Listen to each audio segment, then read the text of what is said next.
G'day,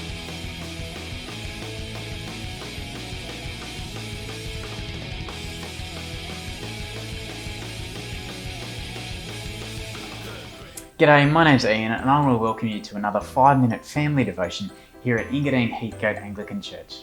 Today and over the next couple of days, we're going to look at the lead up to Easter and what happened to Jesus during that time.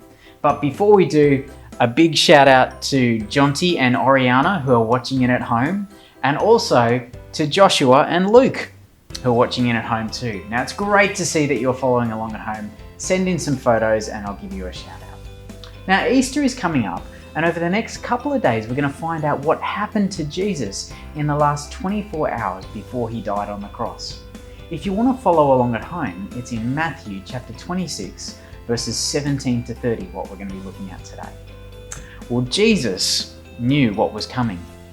He knew he was going to die soon, but his disciples didn't quite understand yet. And so, as the evening was coming, Jesus and his disciples were going to celebrate a special meal together called the Passover. Now, it was a meal that they shared to remember how God saved his people a long time ago from slavery in Egypt, and they were now going to remember it in a different way about how Jesus was going to save his people. Now, Jesus' disciples asked him, "Where do you want us to prepare the Passover meal?" Jesus said, "Go into the town ahead of you and you will find a man there. Say, 'Our teacher says, my time has come. Now I want to eat the Passover meal with my disciples in your home.'" Now it's a bit of a funny thing to do, but the disciples did it and they found the man and the house exactly as Jesus said. And there they prepared the meal. Now as Jesus was eating with his disciples, he said, "One of you will betray me tonight." Now all the disciples said, "No way, Jesus, not me." But Jesus knew that Judas was going to betray him and hand him over. Judas said, No, it wouldn't be him. But Jesus knew better. Well, as they were eating, Jesus got some bread and held it in his hands. He blessed the bread and then he broke it. He gave it to his disciples and said to them, "Take and eat this.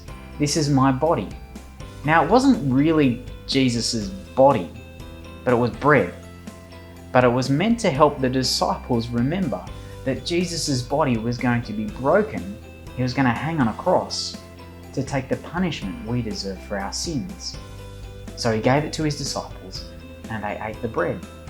And then Jesus picked up a cup of wine and said to his disciples, "Drink from this cup. It is my blood." Now once again, like the bread, the cup wasn't actually blood, but it was wine. But it represented that Jesus' blood was going to be spilt for us when he died on the cross. His blood would make a new agreement with God where everyone's sin would be forgiven. Now that's pretty amazing. You see, Jesus knew that he was going to die.